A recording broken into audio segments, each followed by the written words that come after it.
Magandang araw po sa inyo, Sir Blair. Ganun na rin po sa inyong mga giliw na tagapakinig. Isa po ko sa inyong masugid na tagapakinig at taga-suporta sa inyong mga YouTube channel. Ngayon pa lamang po, nagpapasalamat na po ako sa pagpili sa aking kwento. Itago niyo na lamang po ako sa pangalang Igra. Ang kwento pong ito ay nangyari nung ako ay 25 taong gulang pa lamang. Sa mga panahon na yon, si tatay at lolo na lamang po ang aking kasama. Hindi ko inaasahan ang pagsubok na yon. Isang napakabigat at hindi inaasahang pangyayari sa aming buhay. Bagay na kailanman ay hindi ko pinangarap. At ito ang aking kwento. Tay naman, ilang beses ko bang sasabihin na ayaw ko po maging tulad nyo ni Lolo? Bakit po ba pinagpipilitan nyo na lang po palagi sa akin? Ang paghawak po ng itak, pag-uusal na salitang hindi ko naman alam kung anong ibig sabihin. Tay, gusto ko po ng normal na buhay. Intindihin nyo naman po yun, oh. Igra, hindi ba normal ang pamumuhay natin sa tingin mo? Isipin mo nga na mabuti. Ang pamilya natin, ang inaasahan ng baryo. Dahil hindi natin alam kung kailan muling aatake mga aswang. Tay, napakatagal na po nilang hindi sumasalakay. 10 taong gulang pa lang po ko nung huling sumalakay sila. Simula po nun, wala na din po silang paramdam. Kaya di nyo na po kailangan pang mag-alala. Dahil sigurado ako na hindi na po babalik ang mga yun. Hindi mo alam ang mangyayari sa hinaharap, Igra. Huwag mong pangunahan ang sitwasyon. Kaya pag sinabi kong magsasanay ka, ay magsasanay ka. Ang kulit nyo rin naman, tay. Bahala nga kayo. Kung gusto nyo kayo na lang. Magsanay na lang kayo uli. Huwag nyo akong idamay sa mga ganyan-ganyan nyo. Huwag mo akong tinatalikuran, Igra. Kinakausap pa kita. Ano ba, tay? Nagulat na lamang ako nang hawiin ko ang kamay ni tatay. Dahil hindi naman ganun kalakas yun. Pero tumilapon siya. Tay, nako! Hindi ko po sinasadya. Bitiwan mo nga ako, Igra. Dahil kaya ko sarili ko. Intindihin nyo na lamang po ako, tay. Ayoko po maging manunugis na tulad nyo ni Lolo. Nire-respeto ko po kayo bilang tatay ko. Ganun na rin po yung trabaho ninyo. Pero sana naman, tay, ako naman ngayon, gusto kong respetuhin nyo rin ang desisyon ko. Ayoko pong maging isang manunugis. Bahala ka, Igra. Pero sigurado ko, darating din ang oras na lalapit at lalapit ka sa akin at tatanggapin ang pagiging kasunod ng yapak ko. Hindi na lamang ako nagsalita. Sa sinabi ni tatay, tumayo siya at naglakad palabas ng aming kubo. Hindi ko naman kagad napansin na pinagmamasdan pala kami ni Lolo Piyong. Ikaw po pala, Lo. Kanina ko pa kayo pinapanood ng tatay mo, Igra. Hindi ko maintindihan kung ano ang hindi mo gusto sa pagiging isang manunugis. Dahil nga dyan ay maraming buhay ang nasasalba niya. Lo, gusto ko na lang po na maging tahimik ang buhay ko eh. Ayoko po yung araw-araw na lang na kailangan pong magsanay. Dahil di ka sigurado na may darating at lalabanan ka kung sakali. Ayoko nun, Lo. Tumatanda na po ako. Ang gusto ko maging tahimik ang buhay ko. At pati na rin ang magiging pamilya ko. Naiintindihan naman kita, Apo. Naiintindihan ko mga ibig mo sabihin. Pero wala rin masama kung maaga pa lang magsasanay ka na. Tulad ng sinabi mo, gusto mo ng tahimik na buhay, hindi ba? Pero paano halimbawa, kung darating yung panahon, pamilya mo naman ang manganib, habang ikaw ay walang kakayahan at walang kaalaman sa pakikipaglaban? Sige, paano mo sila matutulungan? Ewan, hindi ko alam. Saka, Sigurado naman ako na di mangyayari yun eh. Hindi ba ilang taon na rin yung dumaan mula nung nawala yung mga aswang na tinutugis ni tatay? Hindi mo ko naiintindihan na po. Ang sabi ko kanina, hindi ba? Paano kung darating ang panahon na pamilya mo naman ang magaganib? Wala akong sinasabi na mangyayari talaga. Gusto ko lang na mapaisip ka dahil para sa iyo din ang gustong mangyari ni Eduardo. Napaisip ako ng mga oras na yon dahil sa mga sinabi ni Lolo. Dahil alam ko naman na hindi malayo na pwede nga na mangyari yon. Kaya naman, imbis na magsalita pa, nagpaalam ako kay Lolo na lalabas na muna ako. Nasalubong ko si tatay nang hindi man lang ako tinitignan. Kaya naman, dumiretso na lamang ako sa tindahan na palagi kong pinagtatambayan. Sa tuwing nag-iisip ako, doon ako pumupunta. Aba, may nakikita yata akong nagmumukmuk ngayon ah. Uy, Lorana, kailan ka pa nakabalik? Kahapon lang. Ngayon lang ako lumabas eh. Kasi napagod ako sa biyahe. Kumusta naman ang pag-aaral mo sa syudad? Ayos lang. Yun nga lang huminto ako eh. Nagkasakit kasi si nanay. Walang gustong umuwi sa mga ate at kuya ko para mag-alaga kay nanay. Kaya ayun, napilitan akong tumigil. Sayang naman pala kung ganun. Ganun talaga pero ayos lang. Wala naman tayong magagawa eh. Ikaw ba? Nakabalik ka na ba? Hindi na. Ayaw na ni tatay eh. Mula nang tumigil ako, hindi na ako nag-aral uli. Ang gusto niya, sumunod ako sa yapak niya para sa mga tao sa baryo. Grabe talaga si Mang Eduardo, no?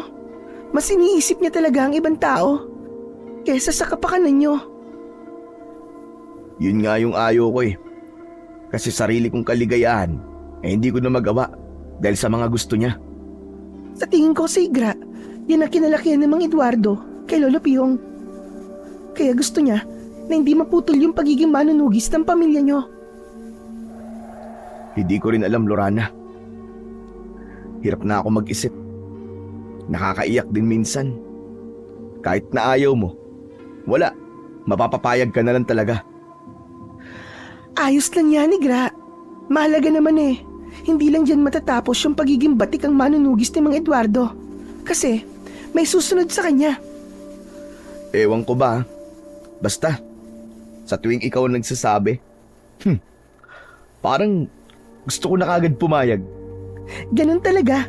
Kapag napapayuhan ka ng kaibigan. Kaibigan pa rin pala. Oo naman. Di naman nagbabago pagiging magkaibigan natin eh. Kahit wala ako rito ng ilang taon, di naman mawawala yung naitatag nating friendship, di ba?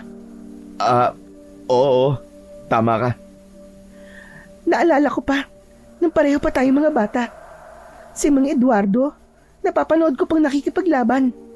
Dahil sa kulit natin nun, susunod tayo sa kanya kahit ayaw niya. Tapos, nauhuli tayo. Tama. Yung nakipaglaban si tatay dun sa mga huling aswang na napatay niya. Kasalanan mo yun eh, kung bakit nahuli tayo ni tatay. Bumahing ka kasi ng napakalakas eh. Hindi ko kasi napigilan nun eh. Hindi ko naman sinasadya. Pero nun, pangarap mo talaga, di ba? Na maging katulad ni Mang Eduardo. Nun yun. Pero tumatanda ang tao. Siyempre, mga bata pa tayo nun eh. Hindi pa talaga natin alam yung mga gusto natin sa buhay. Kaya siguro, ganun yung mga nasabi ko nun. Na gusto ko na maging katulad ako ni tatay. Bakit hindi mo subukan ngayon? Malay mo pala, ikaw na yung susunod sa yapak ni Mang Eduardo. Sa ngayon, Lorana, pinag-iisipan ko pa. Tapos, doon na lang ako magdidesisyon kapag talagang sigurado na ako. Wala namang masama dun eh. Makakapaghintay naman yan. Support lang naman ako kahit anong desisyon mo eh. Bilang kaibigan mo, nandito lang ako palagi. Tulad pa rin nun. Ngumiti na lang ako sa sinabi ni Lorana dahil hindi ko naman talaga may tatanggi na kahit kaibigan lang ang tingin niya sa akin, ay may tinatago kong pagtingin para sa kanya.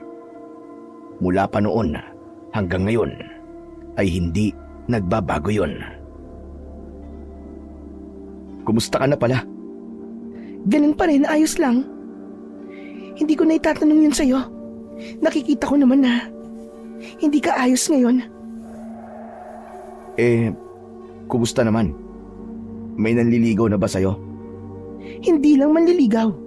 Dahil nobyo ko na siya. Binigay lang sa akin yung numero niya sa telepono. At yun, nakapag-usap kami. Ang kaso, 10 taon yung agwat namin. Balak niya nga na magkita kami. Kasi taga dito lang siya sa atin. Ganon? Ano daw ang pangalan niya? Haturo ang pangalan niya. Hindi ko pa siya nakikita sa personal. Pero pakiramdam ko naman, mabait siya. Hindi ko kilala yung Haduro na yan. Saan ba siya nakatira dito? Ang sabi niya sa akin, siya daw ang pinakamayaman dito sa baryo. May sarili daw siyang upuhan dito. Ang sabi niya pa matangkad na lalaki daw siya. Di ba sabi ko sa'yo nung mga bata pa tayo, mas gusto ko yung matatangkad. Ganon? Pero hindi siya pamilyar sa akin. Pero dito sa baryo, may alam akong isang taniman ng upo. At isa sa mga sinabi mo, mayaman nga yung may-ari nun. Pero hindi namin siya nakikitang lumalabas. Ang alam lang namin wala siyang asawa. Pero mayaman talaga siya. Naku, baka siya na nga yun, Igra. Baka siya na talaga ang para sa akin. Nakausap mo lang sa telepono tapos sasabihin mo para sa'yo na. Pambihira na yan. Mamaya niyan, lokohin ka lang nun Bakit hindi ka na lang humanap ng kasing edad mo lang? Hindi ko kasi tipo yung kasing edad ko lang. Pakiramdam ko kasi hindi pa sila matured. Kaya mas gusto ko yung mas matanda sa akin. Di naman ako isip bata. Bakit kasi hindi na lang ako Tagal-tagal ko na nagpaparamdam sa'yo hanggang ngayon pala. Hindi mo pa rin alam ang nararamdaman ko. Ha? May sinasabi ka ba? Wala. Aalis na lang ako. Baka kasi hinahanap na ako sa bahay Sigurado ka? Ayaw mo ba munang magmerienda? Salamat na lang, Lorana. Pero sa susunod na lang. Sa susunod samahan mo ko. Pupuntahan natin yung taniman ng upo na sinasabi mo. Tumango na lang ako sa sinabi ni Lorana. Pinakita ko na lang na pumapayag ako. Pagkatapos nun, tumalikod na ako at naglakad pa uwi. Pagdating ko sa bahay, naabutan ko sila tatay na kumakain. Kaya naman, imbis na lumapit ako at kumain na din, nilampasan ko na lang sila at pumasok na sa loob ng aking silid. Ang dami kong iniisip na mga problema. Una, ang kagustuhan ni tatay na sumunod ako bilang manunugis. Pangalawa, ang kaibigan kong babae na simula pa noon ay iniibig ko na. Ay nako, Igra, napakatorpe mo naman. Bakit kasi hindi yung pa sinabi nun na may gusto ka kay Lorane? O ngayon paiyak-iyak ka? Ang sakit, di ba? Kasi yung pinakagusto mong babae, ayun, may gusto na sa iba. Ay nako, kung alam ko lang. Noon pa sana sinabi ko na. Bago pa siyang umalis nun, di sana alam niya na ngayon. Ay, ang tanga-tanga mo kasi, Igra. Hindi na ako ulit lumabas para kumain. Sa halip ay humiga na ako at ipinikit ang aking mga mata. Hanggang sa makatulog ako, dinatnan ako ng isang panaginip na hindi ko maintindihan kung ano ang ibig sabihin. Tulad ng isang nilalang na hindi ko masyadong maintindihan ng itsura. Mabalahibo ito at may 2 sungay, mahaba ang buhok at kulay puti ang buong katawan. Kinakausap niya ako at para bang may nakikita kong bagay na mangyayari sa hinaharap. Ngunit hindi ko maintindihan. Ayop na yan. Ano yun? Anong ibig sabihin ng mga yun? Diyos ko naman, hanggang sa panaginip. Problema pa din. Ang bihira talagang buhay to. Tumingin ako sa orasan na nakasabit sa aming dingding at nakita kong 2:00 pa lang ng madaling araw. At dahil hindi na ako makabalik sa pagtulog, nagtimpla na lang ako ng kape at umupo sa labas ng bahay. Nakarinig ako ng mahinang sigaw ng hindi ko kilalang boses. Kaya naman nagtaka ako. Grabe naman yun. Napakalakas. 2:00 na gumagawa pa rin ng mahiwaga. Ay nako, di pa nahiya. Akala yata walang taong gising. Hanip rin ah. Hoy, Igra! Bakit nandiyan ka pa? Anong oras na? Lolo naman, natakot po ako sa inyo. Bigla na lang kayong sumusulpot ah. Ano ba kasi ginagawa mo dyan? Sama po kasi ng panaginip ko eh. Nagising po ako bigla, tapos di na po ako makatulog ulit. Ano ba yun na panaginipan mo? Hindi ko nga po maintindihan, Lo eh. Basta ang dami pong dugo sa paligid ko. At ang daming patay. Ang dami ko din po nakitang hindi ko kilalang nilalang. Tapos nakatayo ako habang may hawak na itak sa magkabilaan kong kamay. Sa palagay ko, may mga ibig sabihin yung mga panaginip mo, Apo. Pero wag mo munang intindihin yan. Ang intindihin mo, ang pagdidesisyon mo tungkol sa pagsunod sa tatay mo. Di ko nga po alam, Lolo eh. Kasi nawalan pa ako ng isa pang dahilan para magpatuloy. Anong ibig mo sabihin? Naalala niyo po ba si Lorana? Lorana? Aba, yung kababata mo ba na nag-aral sa syudad? Opo, Lo, siya nga po. Ano na bang meron? Si Lolo talaga makakalimutin na. Lo, di ba, nung bago sila umalis? Oo. Yung bang umiyak ka, tapos hinahabol mo sa sakyan nila, tapos nung wala na sila sa paningin mo, sabi mo, gusto mo siya. Nako, hindi ko nakakalimutan yun, Apo. Kasi 4 na araw kang hindi lumabas ng bahay at hindi naligo. Grabe ka naman, Lo. Sinali mo pa yung hindi naligo eh. Nakakabilib ka naman, Apo. Ilang taon na ang nagdaan siya pa rin ang laman ng puso mo. Ano bang problema? Lo kasi, may nagugustuhan na po siya eh. Pero, di pa din ako nakakaamin sa kanya. Tsaka, alam mo naman, Lo, na ayaw kong magkasira kami, di ba? At lumayo siya sa akin. Dahil lang sa umamin ako. Apo, walang masama sa pagpapakatotoo. Dahil ipapakita mo lang sa kanya na lalaki ka at totoo ka sa kanya. Kasi kahit matagal man siya nawala, siya pa rin ang nilalaman ng puso't isipan mo. Paano naman akong aamin? May haduro na siya. Aba, sino naman yung haduro na yan? Parang pangalan naman ng kalabaw yan, haduro.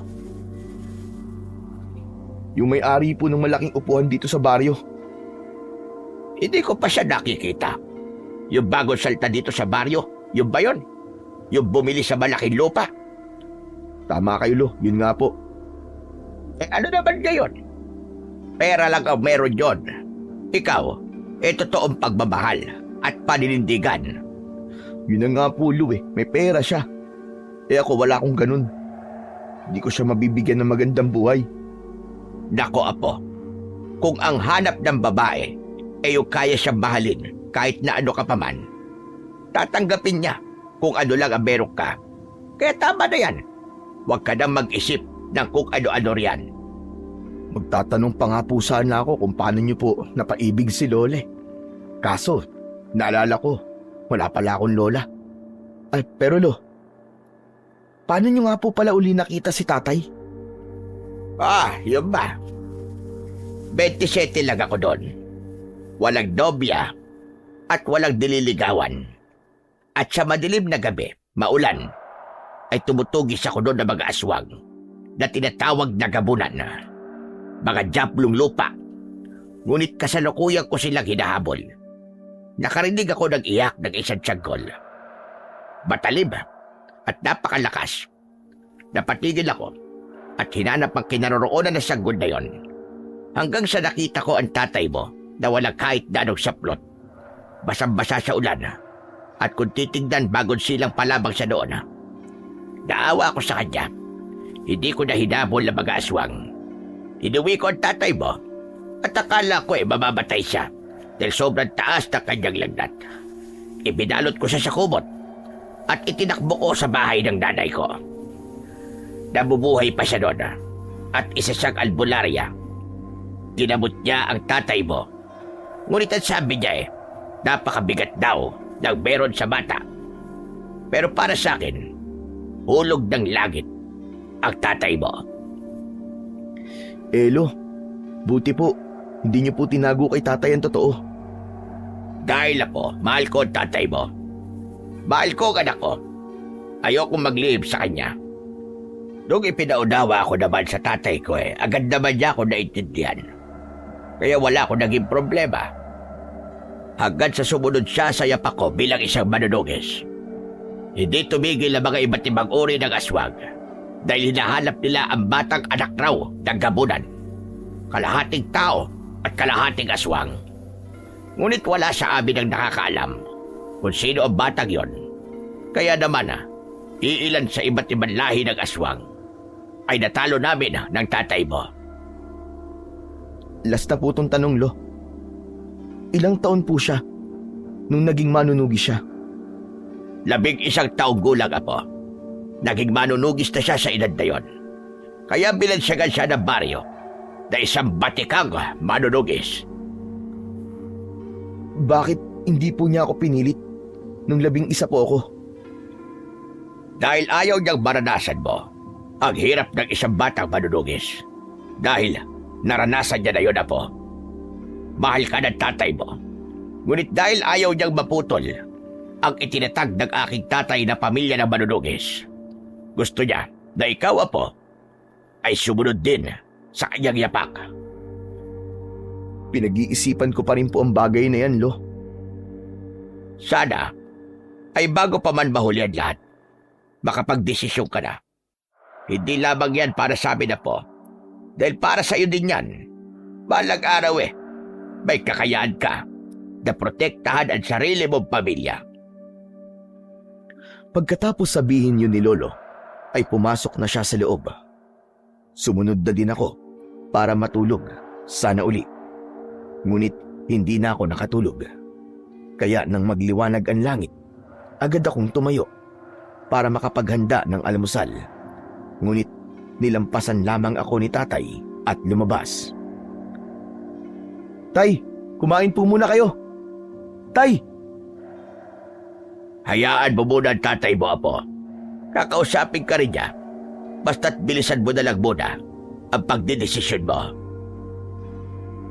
Sige, Holo. Tayo na lang po muna ang kumain. Tirhan na lang po natin si tatay. Huwag kang malungkot, apo. Hindi bagay sa'yo. Katawan mo bato-bato. Tapos iiyak-iyak ka na ganyan. Nagbubuka kang baklang malaki ang katawan. Wala naman pong problema maging baklalo O siya, pagbalik po ni tatay papayag na po ako. Alam niyo naman na ayaw ko pero hindi ko matiis si tatay Nagpatuloy na lang kami ni Lolo sa pagkain. Matapos nun, lumabas ako ng bahay para magwalis at siya namang dating ni Lorana. Good morning! Aba, ang aga mo naman yata, Lorana. Uy, ang ganda mo ngayon Well, ganun yata talaga kapag in love. Paano ba? Samahan mo ako sa bahay ni Aduro mamaya. Ha? Ano kasi, marami pa akong gagawin, Lorana Eh di, tutulungan na lang kita. Mas okay yun. Para agad ka matapos. Wag na, Lorana. Kaya ko naman to At saka, ang ganda-ganda ng dress mo Baka madumihan ka pa. Problema ba yun? Eh di pahiramin mo muna ako ng damit mo. Tapos, pagtapos natin maglinis, isusuot ko na lang ulit to. Naku, wag na. Ganito, sige. Pahinga ka na lang dyan. Ako nang bahala. Ayaw mo lang yata ako samahan kay Aduro Hindi Madami lang talaga akong ginagawa ngayon. Sus, alam ko na yan. Sabi nga nila diba, kapag ayaw, madaming dahilan. Pag gusto, may paraan. May paraan naman ah. Tutulungan kita para agad kang matapos.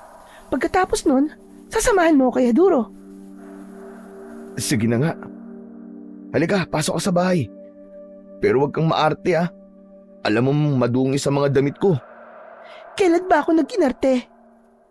Pinapasok ko siya sa bahay at doon ay pinaupo ko siya saglit. Habang ako naman ay pumasok sa loob ng kwarto para kumuha ng damit pang itaas at pang ibaba. Totoo ba itong nakikita ko? Lorana, ikaw nga ba yan? Mano po, Lolo Piong. Kumusta po? Naku, ayos lang ako. Ikaw ba? Ba't ko ba tinatanong? Siguro naman ayos na ayos ka. Napakagaling mo mag-alaga sa sarili. Dati, ang babata niyo pa ni Igra. Pareho pa kayong napapalo sa akin kapag sumusunod kayo sa amin sa panunugis. Natatandaan niyo pa po yun? Aba, hindi ko makakalimutan yon kahit kailan. Parang golden childhood po namin ni Grayon. Tama. Wala pa rin nagbago sa'yo, Iha. Napakaganda mo pa rin bata. Kaya si Igra Lorana, ito na yung damit mo. Ano po yung gusto niyo sabihin, Lo? Naku, wala yun, Iha. O siya, lalabas na ako. At susundan ko si Eduardo. Sige po, Lo. Ingat po kayo. Lo, baka pag uwi nyo, hanapin nyo ako ha. Pakisabi na lang po kay tatay na sinamahan ko po si Lorana. May pupuntahan po siyang mahalagang tao eh. O sige, wala problema. Basta't mag-iingat lang kayong dalawa. Ingat po kayo, Lolo Piong. Tumango na lang si Lolo sa sinabi ni Lorana. Kaya naman, agad ko nang pinapunta si Lorana sa aking kwarto at doon na pagpapalitin ng damit. Ayos? O ano? Ano matutulong ko ngayon? Kung ako sanang tatanungin ayoko sanang mapagod ka pa eh. Ano ka ba? Magtulungan na lang tayo, Igra. Parang hindi naman natin to ginagawa noon bago maglaro. Sige, pupunta na ako sa kusina nyo. Huhugasan ko yung mga pinaggamitan at maglilinis dito sa loob ng bahay. Habang ikaw, walisin mo na ang paligid ng bahay nyo. Sigurado ka ba? Oo nga, sige na. Para di tayo tanghaliin sa paglalakad. Yung bahay nila Haduro. Ang alam ko sa dulo pa ng baryo yun eh. Puro na lang Haduro. Teka, may sinasabi ka ba? Wala. Sabi ko, sige, lalabas na ako. Salamat sa tulong. Lumabas na ako ng bahay para magwalis. Habang ang itsura ko ay hindi maipinta sa selos. Mabilis naman namin natapos ang mga gawain dahil sa tulong niya rin. O ano, tara na? Ano pa nga ba? May magagawa pa ba ako? Pero teka, maligo ka muna. Magbihis ka ng maayos. Siyempre, ipapakilala ko yung the best kong kababata. Ikaw lang naman na makikipagkita dun sa Haduro na sinasabi mo eh. Di ko na kailangan mag-ayos. Sige na, Igra. Tsaka wag mo na akong pakilala bilang kababata mo. Sabihin mo na lang, bantay mo ako, ganun lang. Naku, hindi ah. Ayoko nga. Ayokong itanggi ka bilang kaibigan ko. O siya, sige. Hintayin mo lang ako, maliligo lang ako sandali. Ay, nako, ano ba yan? Kaya love kita eh. Ano? Love mo ko? Oo, kasi kaibigan kita. Sige na. Mabilis lang ako. Labag man sa kalooban ko, ay ginawa ko pa rin dahil sa nararamdaman ko para sa kanya at alam ko na hindi niya yon masusuklian dahil kaibigan lang talaga ang tingin niya sa akin. Kaya nang matapos yon ay lumabas na ako at isinara ko ang bahay at sabay naming tinahak ang daan. Medyo malayo din ang aming lalakarin dahil sa dulo pa yon ng baryo.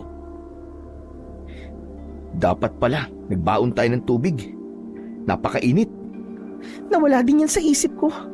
Kanina bala ko talaga magdala ng tubig eh. Wala pa naman akong perang dala kahit pambili lang sana ng soft drink sa tindahan. Meron ako. Ano? Gusto mo muna magpahinga? Ikaw ba? Kaya mo pa bang maglakad? Kaya pa naman. Kaso, na din ako eh. Kaya tara na. Sige, lakad lang tayo ng konti. Ang alam ko may madadaanan tayong tindahan dyan. O sige, sige. At habang naglalakad kami ng aking kababata, naabutan namin sa daan ang tumpukan ng mga tao. Naamoy namin ang umaalingasaw na baho sa paligid. Ano ba yun? Napakabaho! Kaya nga. Alam mo yung parang may nabubulok na karne. Ganun na ganun ang amoy. Yun na nga Tapos yung pinagkakaguluhan ng mga tao, ano kaya yun? Lapitan natin. O siya, sige. Lumapit kami sa kumpulan ng mga tao. Hinawakan ko ang kamay ni Lorana at sumiksik sa mga tao. Pagdating namin sa gitna, nakita ko si tatay na nakaupo sa tabi ng isang bangkay ng babaeng hindi na makilala ang muka, habang si lolo naman ay nakatayo at hindi maipinta ang muka. Tay, Lo, ano po nangyari dito? Mukhang bumalik na ang mga mortal nating kaaway po. Hindi normal ang pagkamatay ng babaeng to, Igra. Lusaw ang mukha niya. Walang lamang loob, walang dugo. Maraming kagat sa buong katawan. At galos na para bang nagpumiglas pa siya. At kung titignan, bago lang to. Siguro, nasa 9 na oras pa lamang. Baka napatay siya ng bandang mga 2:00 ng madaling araw. Paano niyo po nalaman yun, Tay? Kaya nga binansagang batikan na manunugis. Dahil napakagaling ng tatay mo. Kahit ang dahilan ng pagkamatay ng biktima ay kaya niyang alamin at kung anong oras ito napatay sa papamagitan lang ng pagtingin. Ibig niyo po bang sabihin, Lolo Pyong, Mang Eduardo? May mga aswang na naman po sa baryo natin. Tama ka, Iya. Maaaring matagal-tagal na rin silang nagbalik. Ngunit ngayon lamang sila muling umatake. Matitinik ang mga aswang na kalaban natin ngayon. At halata sa bangkay na ito ang paglakas nila. Ngayon, kailangan muling maghanda ng baryo. Ganun na rin tayo, Tay. Dahil anumang oras, maaaring maging madugong digmaan to sa pagitan ng mga aswang at manunugis. Teka, Tay. Kailan pong dalawa ni Lolo? Sino pa ba ang aasahan ko, Igra? Ito na ang kinakatakutan ko. Ang pagbabalik nila. Habang ikaw ay hindi pa rin handa. Teka, Tay. Bala ko na nga pong pumayag sa pagsasanay. Kaso, hindi niyo po ako kinausap kanina. Tumayo si tatay at tumingin sa akin. Pagkatapos nun, ay muli siyang humarap sa mga tao. May mga kalalakihan ba dyan? Balutin niyo ang katawan ng babae at dalhin sa malapit na kumbento. Ipatawag niyo rin ang lahat ng mga tao sa baryo. Tignan niyo kung may makakakilala sa babaeng ito. Eduardo, anak, ako na lamang ang kakausap kay Kapitan. At maipagawa na rin ang mga paghahanda ng bawat tao. Kailangan natin na matiyak ang kaligtasan nilang lahat. Sige ho, Tay. Pagkatapos nun, ay kinuha na ng mga tao ang katawan ng biktima. Humarap sa akin si tatay, ngunit napakaseryoso ng mukha nito. Pag-uwi sa bahay, mag-uusap tayo, Igra. Para saan po, Tay? Akala ko ba pumapayag ka na sa pagsasanay? Ay, oo nga po pala. O siya, sige po, Tay. Siya nga pala, Tay. Si Lorana po. Naalala niyo pa po ba siya? Yung kababata ko? Aba, ikaw na nga ba talaga yan, Lorana? Hindi kita nakilala. Kaya kaninang nagtanong ka hindi kita gano'ng tinignan dahil akala ko ibang tao ka. Ayos lang po yun, Tio Eduardo. Oh, kumusta ka na pala? Ayos lang po. Ang nanay mo, kumusta siya? May sakit po si nanay ngayon Mataas po ang blood sugar niya. Pasensya ka na. Pakisabi sa kanya na magpagaling siya. Opo, salamat po. Aba, oo nga pala. may lakad ba kayong dalawa ni Igra? Opo, nagpasama po ako kay Igra.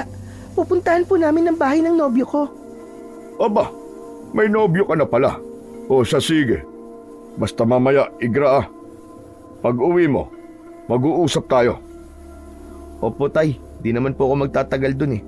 Kung matagal po si Lorana dun eh, nobyo niya naman yun. Pwede ko po siyang iwanan. O siya sige. Pupunta na rin ako ng kumbento. Mag-iingat kayong dalawa.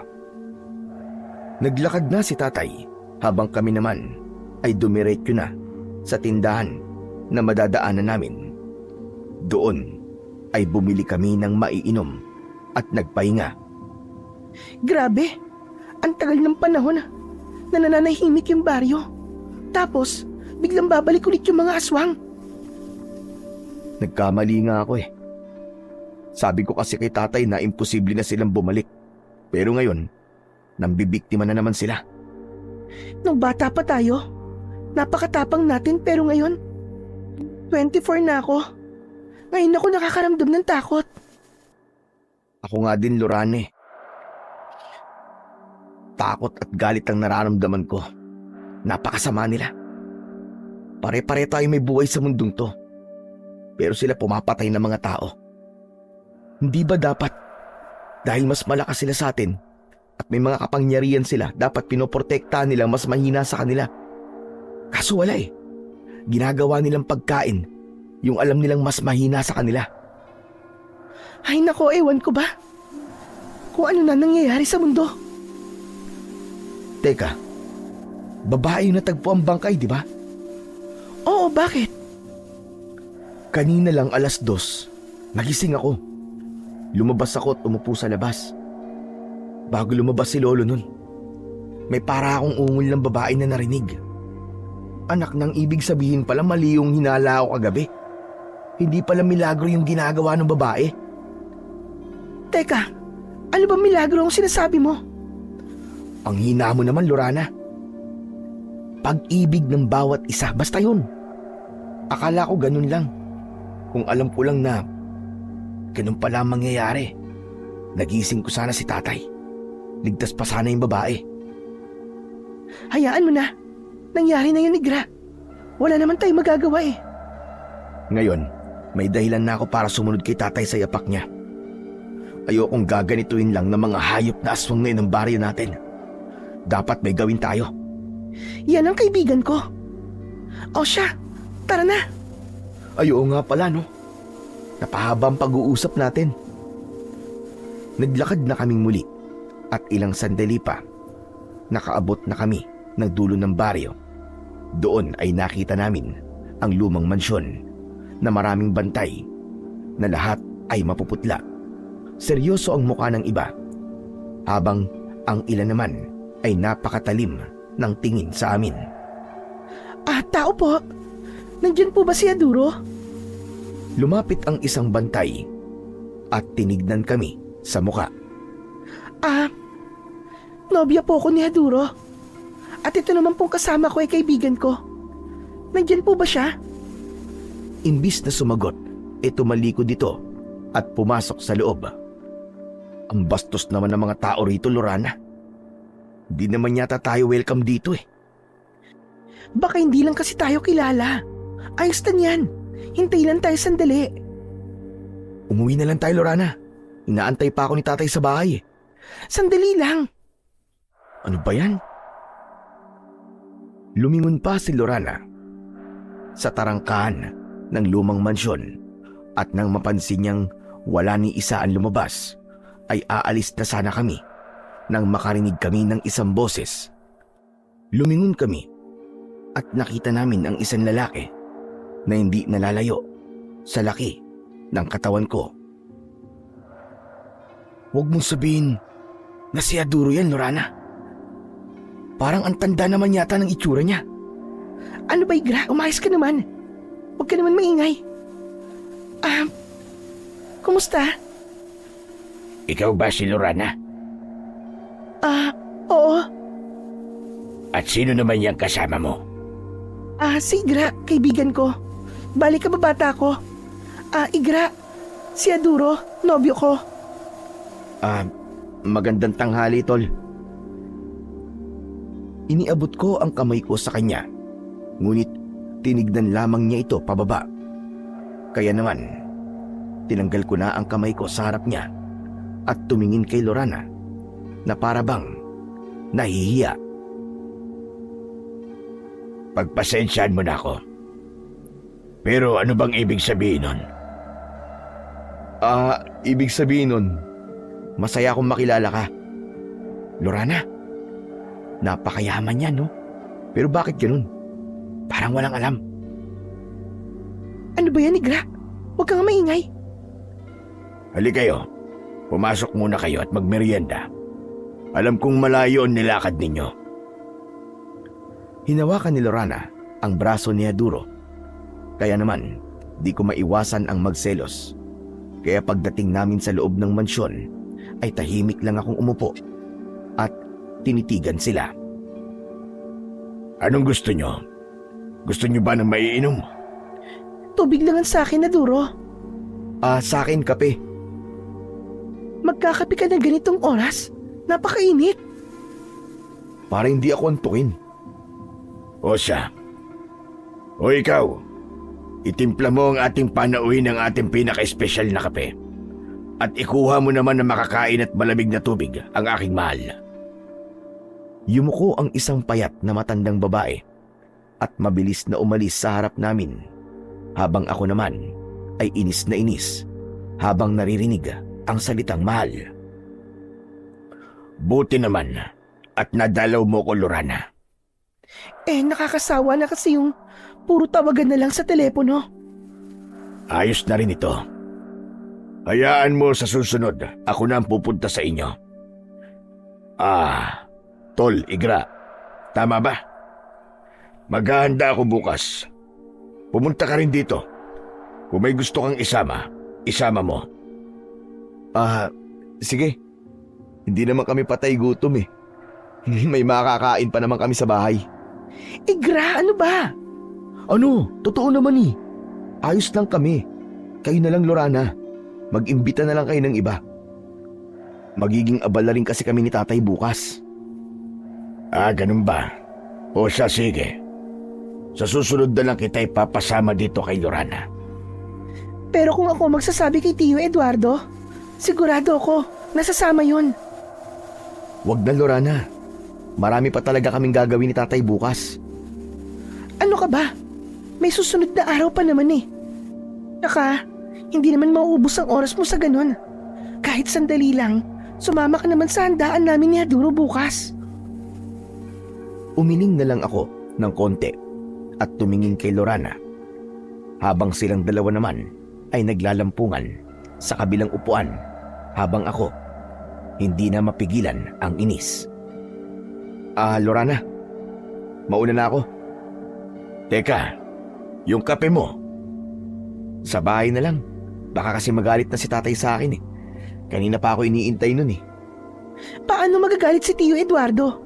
Hindi ba nakausap ko naman siya? Huwag ka na muna umalis. Napaka-KJ mo naman. Kaya nga naman, Tol, mamaya ka na umalis. Huwag kayo mag-alala. Papatid ko na lang kayo sa mga bantay ko para hindi na kayo maglakad ng malayo. Hindi na. Si Lorana na lang ang ihatid nyo. Tapos yung kape na pinatimpla mo, bigay nyo na lang kay Manang. Ganun ba? O siya, sige, ikaw ang bahala. Huwag kang mag-alala, Tol. Ihatid ko na lang si Lorana mamaya. Tumango na lamang ako at tumalikod na sa kanila. Lumabas ako at diretso lang sa paglalakad. Hindi na ako lumingon pa. Dahil sa lalim ng aking iniisip, hindi ko na namalayan na napakabilis ko palang nakarating sa amin. Nadatnan ko doon si tatay at si lolo sa may ilalim ng puno namin ng alatiris. Nakaupo sila sa isang mahabang upuan. Oh, nandiyan ka na pala, Igra. Nasaan si Lorana? Nandun po sa nobyo niya. Oh, ba't iniwan mo? Nobyo naman po niya yun, tay. Hindi naman siya siguro pababayaan nun. Kahit dapa po, ikaw yung kasama niya po ba roon? Kaya dapat sabay din kayong uuwi. Nainip na po kasi ako, Lo eh. Teka. Pero bakit ganyan ang itsura mo? Ba't parang nabagsakan ka ng mundo? Wala po, Tay. Wala ba talaga, Apo? Nandito kami ngayon ng tatay mo. Pwede mo sabihin sa amin. May problema ka ba, anak? Umupo ako sa tabi ni na tatay. Doon ay hindi ko na napigilan ang pagluha ko. Totoo ba lalaki ka, anak? Bakit umiiyak ka dyan? Sana nga, Tay. Di na lang ako naging tunay na lalaki. Para hindi ko magawang magkagusto sa sarili kong kaibigan. Ang hirap kasi, Tay. Nakikita ko po sila na masaya habang ako selos na selos sa tabi nila. Buti pa yung mga hindi tunay na lalaki. Hindi nila magagawang magkagusto sa kaibigan nila babae.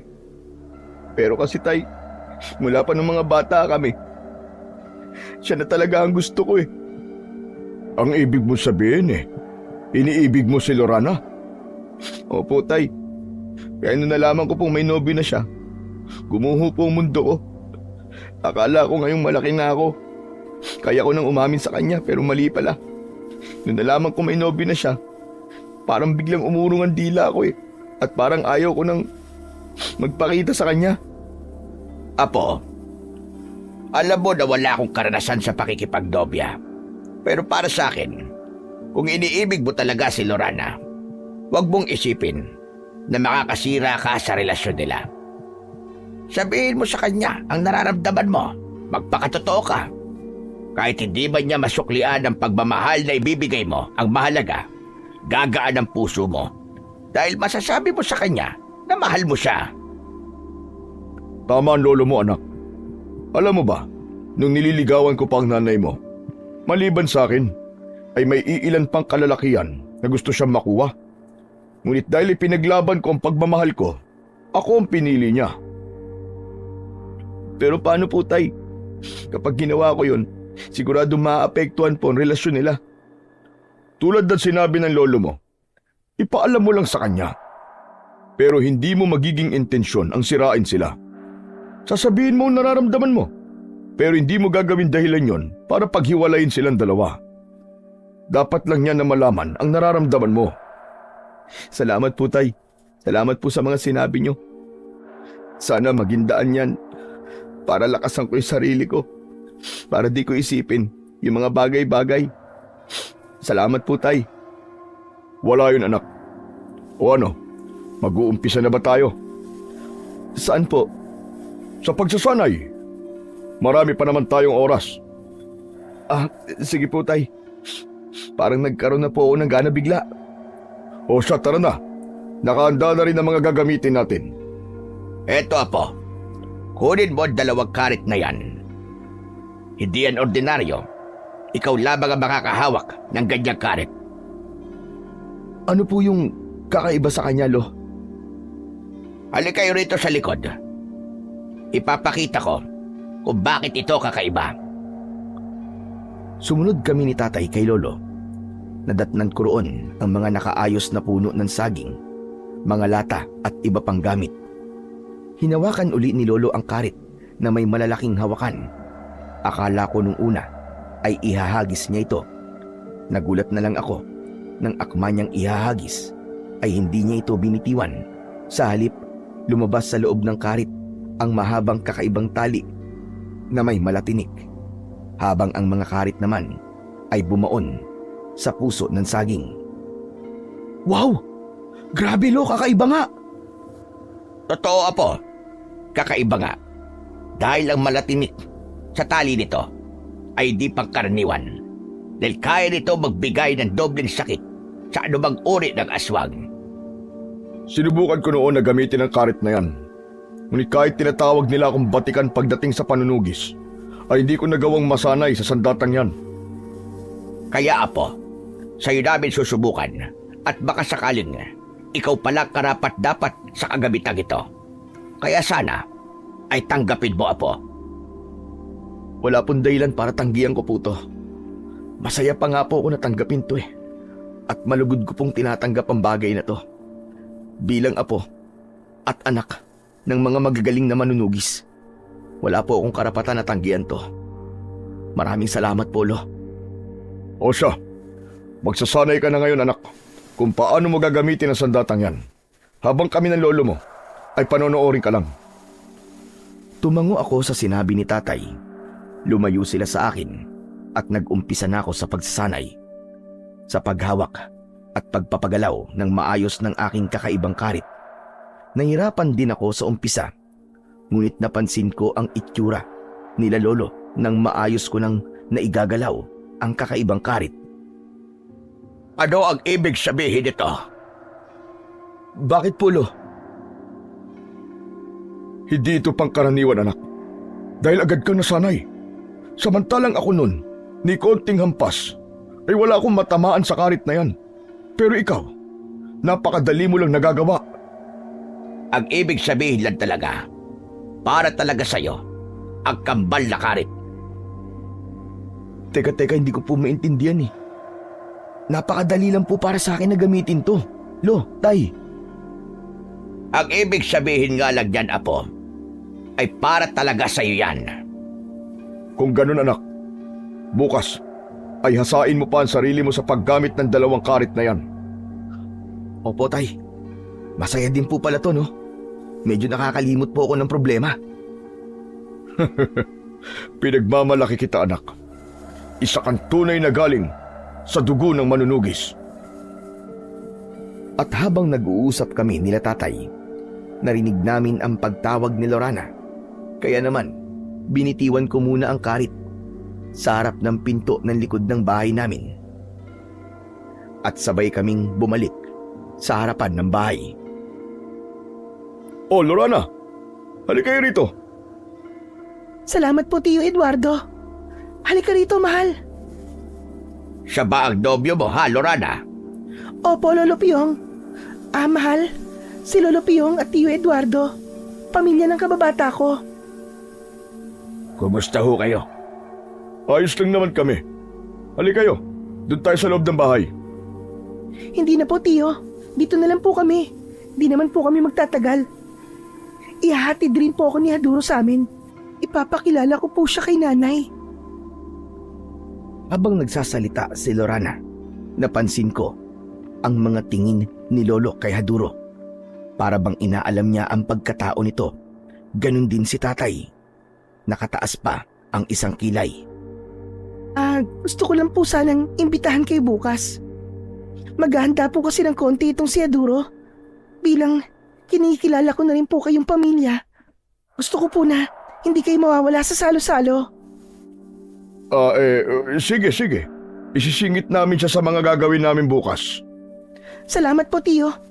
Marami rin po kaming iimbitahan bukas. Dahil bukas din po, i-anunsyo po namin yung petsa ng kasal namin ni Haduro. Para akong nabulunan sa sarili kong laway ng mga oras na yon.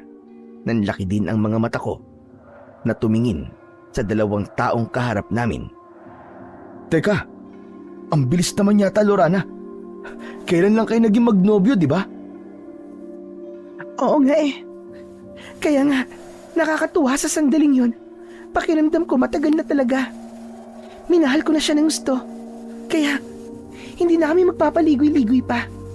Haharap na kami sa Diyos at mangangako sa harapan niya. Sigurado ka na ba dyan sa desisyon mo, ha, Lorana? Oo naman po, Lo. Wala pong dahilan para maging hindi sigurado. Nakikita ko naman po na mahal din po ako ni Haduro. Dahil po dyan, gusto ko maging espesyal na bisita po kayo. Bukas na lang po namin sasabihin kung kailan yung kasal namin ni Lorana. Nakakagulat man, pero masaya kami para sa inyo. Sana tama ang maging desisyon mong yan, Lorana. Ngumiti na lamang si Lorana sa sinabing yun ni tatay at nagpaalam na silang aalis na. Habang si Haduro naman ay napansin ko pang tinignan kami. Kakaiba ang nararamdaman ko sa taong yun, Apo. Parang hindi siya ordinaryo. Maaaring aswang siya, tay. Teka lang po, tay. Paano niyo naman po nasabi yun? Hindi pa ako sigurado. Hindi ko naman kasi nakikita ng diretso ang mukha niya. Pero nang minsang magtama ang mga mata namin, Nakita ko na baligtad ang refleksyon natin sa mga mata niya. Sana nga ay mali ako ng inaakala ko. Yun din ang nararamdaman ko. Kakaiba ang bumabalot na mabigat na enerhiya sa katawan niya, na para bang may ibig sabihin. Sa loob na lang natin pag-usapan yan. Dumidilim na rin ang paligid. Maghahanda na rin tayo, Tay. Dahil maya-maya lang maglalakad-lakad na tayo para magbantay sa buong baryo. O siya, halina kayo. Pumasok kami habang si tatay naman ay naghanda na sa pagkainan. Pinaupo niya kami ni Lolo. Mabilis naman namin na tinapos ang aming kinakain. At nang mailigpit na ang mga ginamit namin, ay umupo kami uli. Dahil yun ang sinabi ni Lolo. Nararamdaman kong pamilyar ang presensyang yon. Nung haduro na yon, na pinakilala ni Lorana. Napansin ko rin na parang napakatanda ng postura niya. Pero ang itsura niya ay di naaangkop. Ano po ang ibig niyo sabihin, Tay? Ilang taon na ba ang haduro na yon? Di ba 24 na po si Lorana? Ang sabi niya matanda lang daw po ng 10 taon si Aduro sa kanya. Tagalaw at pamamaraan niya ng pagtayo, parang hindi ganun na nakikita namin. Basta ang alam ko, kakaiba ang taong yon. Ano pong plano niyo? Total pumayag na rin naman tayo na pumunta ron. Pagkatapos natin maglibot sa umaga, ay dediretso na tayo doon. Tama ang tatay mo. At susubaybayan natin ang bawat galaw niya. Ganon din ang mga kasama niya sa bahay. Kailangan natin malaman ang totoong pagkatao niya. Dahil malakas ang kutob ko na may tinatago ang hadurong yun, anak. Pero parang ang pangit naman po kung pag-iisipan natin ng masama kagad yung tao. Anak, hindi sa pinag-iisipan natin siya na masama. Pero iba ang nararamdaman namin ng lolo mo. At alam ko na hindi talaga siya ordinaryo. O siya, maganda na kayo. Sasama ka rin ba ngayong gabi, Igra? Dalhin mo sa data mo. Subukan natin ang kakayahan mo ngayong gabi. Sigurado po ba kayo, Lo? Ay, hindi, Igra. Nagbibiro lang ako. Mukha ba akong payaso? Si Lolo talaga Oo na nga po, kukunin ko lang po sandali yung karit ko sa likod. O sige, ihahanda ko na rin ang itak ko. Tumayo na ako para kunin ang karit kung saan ko to iniwan. Pagkatapos nun, ay babalik na sana ako sa loob nang mapansin ko si Aduro na pauwi na. Ngunit hindi ko mawari ang itsura nito na para bang namumula ang mga mata niya. Napakabilis nitong maglakad hanggang sa nawala ito sa paningin ko, hanggang sa pumasok na ako sa aming bahay. Oh, bakit napakatagal mo naman yata, Igra? Akala namin nadaganan ka na ng karit. Kukunin mo lang yan umabot ka pa ng ilang minuto. Pasensya na po, Tay. May nakita lang po kasi ako O siya, tara na. Baka mahuli pa tayo. At mauna pa ang mga aswang sa mga tao babantayan natin. Sige po. Magpapalit lang po ako ng mahabang pang-ibaba at saka damit na mahaba. Sige, basta bilisan mo lang, Igra. Aabangan ka na lang namin sa labas ng lolo mo. Sige po, Tay, mabilis lang po ako. Lumabas na sila Lolo, habang ako naman ay mabilis na nagpalit.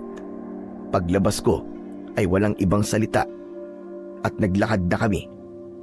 Naikot naman namin ang buong baryo at sa awa naman ng Panginoon ay wala kaming nakalabang mga aswang.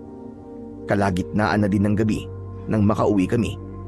Hindi na ako naglinis pa ng katawan at agad na akong pumasok sa aking silid. Ngunit hindi ako mapalagay at makatulog dahil sa nakita ko. Hindi rin naman ako sigurado sa nakita ko, kaya hindi ko na lang yun inalala. Inisip ko na lang na baka guni-guni lang din yun. At maya-maya pa ay nakatulog na ako. Nagising na lang ako dahil sa ingay sa labas. Ano po ba yun, Tay? Sa palagay ko, anak, nasalisihan tayo ng mga aswang. Dahil may bangkay na namang nakita. May 5 tao pang nawawala.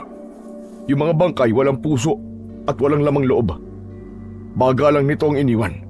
At tulad ng unang biktima, nilusaw ng gusto ang mukha nito.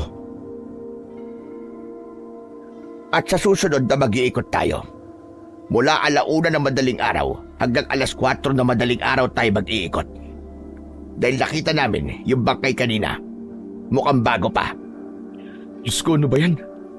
Ang aga-aga, napakapangit naman ng balitang yan. Tama ka, anak.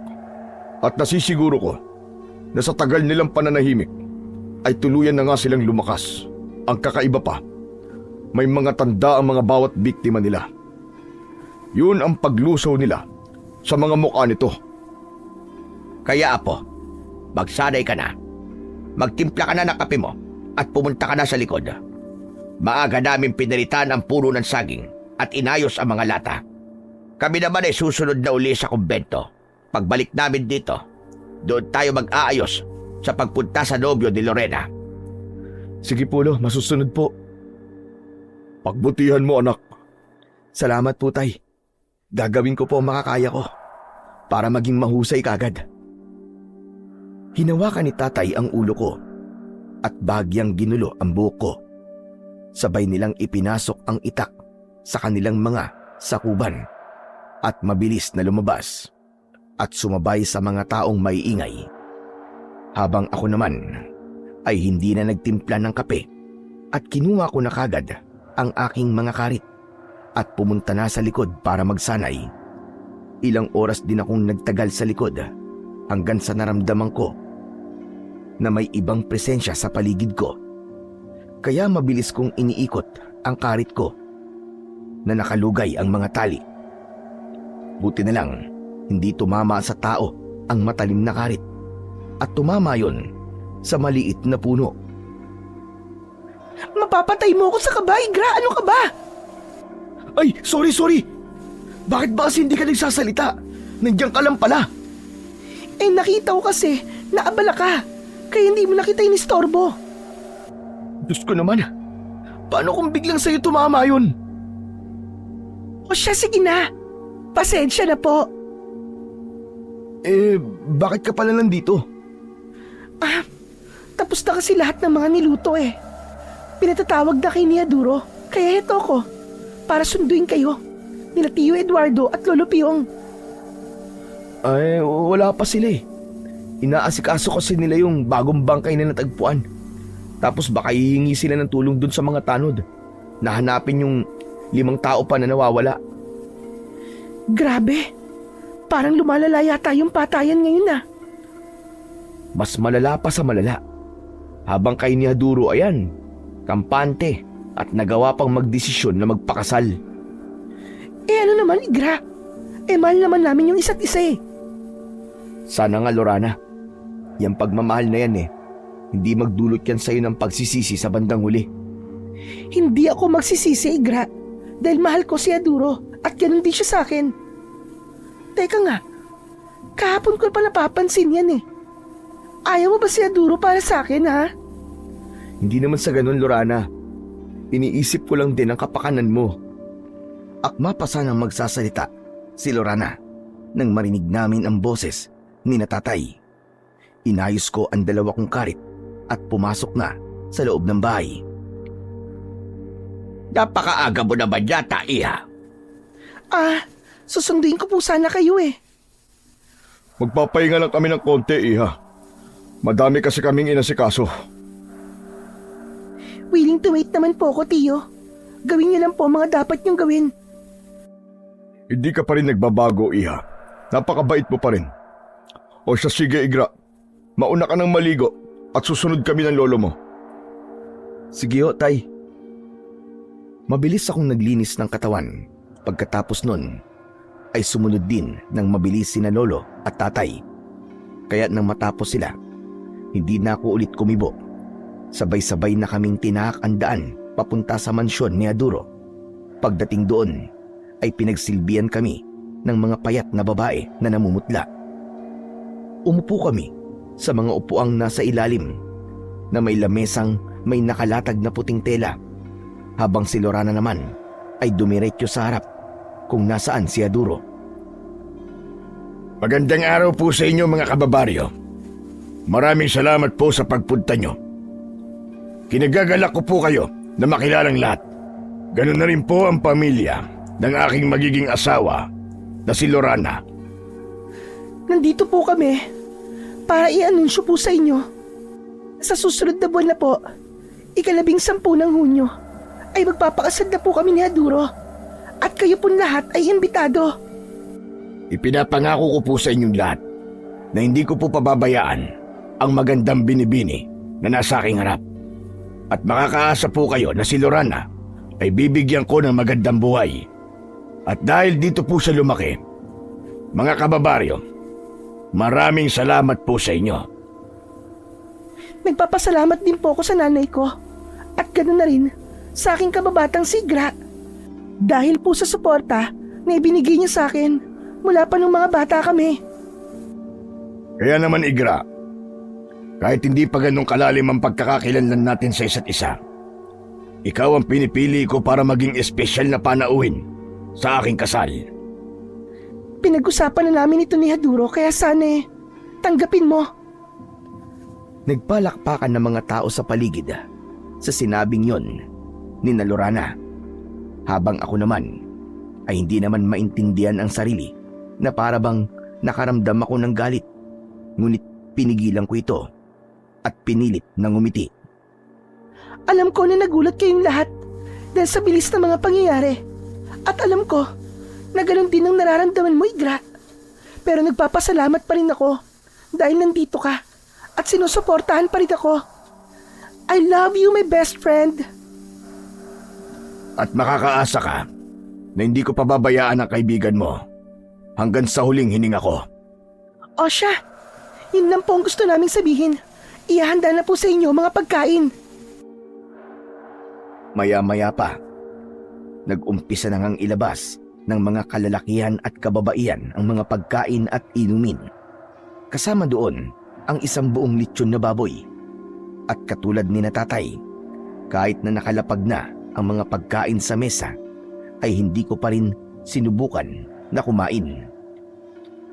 Bukang alam mo rin na bawal kumain ng pagkain na galing sa isang pinaghihinalaang aswang.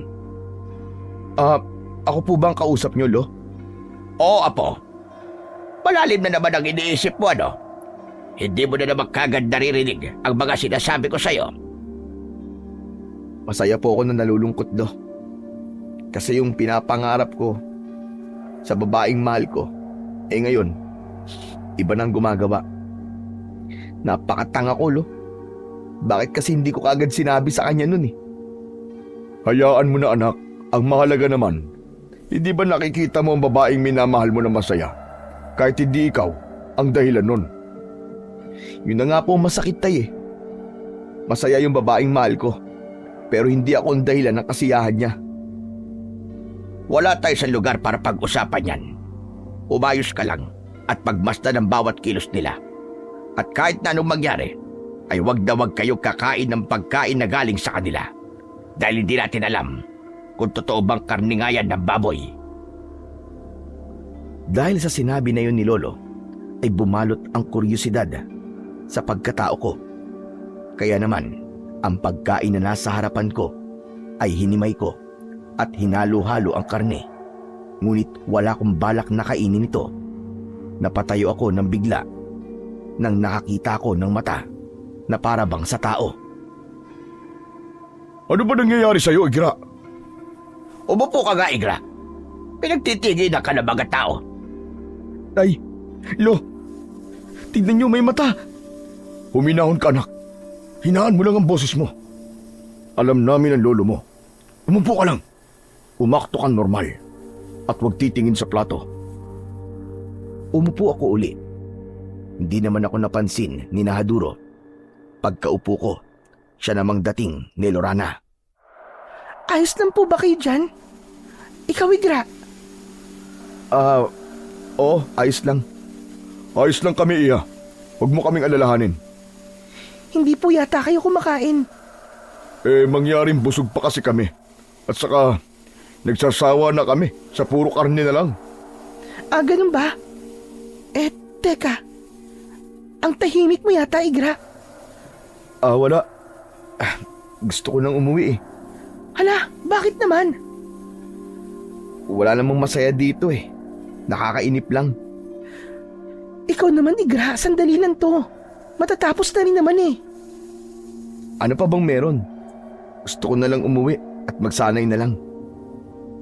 Huwag kang masyadong mainipin, okay? Mabilis na lang talaga. At saka, di naman ako sasabay sa inyo pa uwi eh.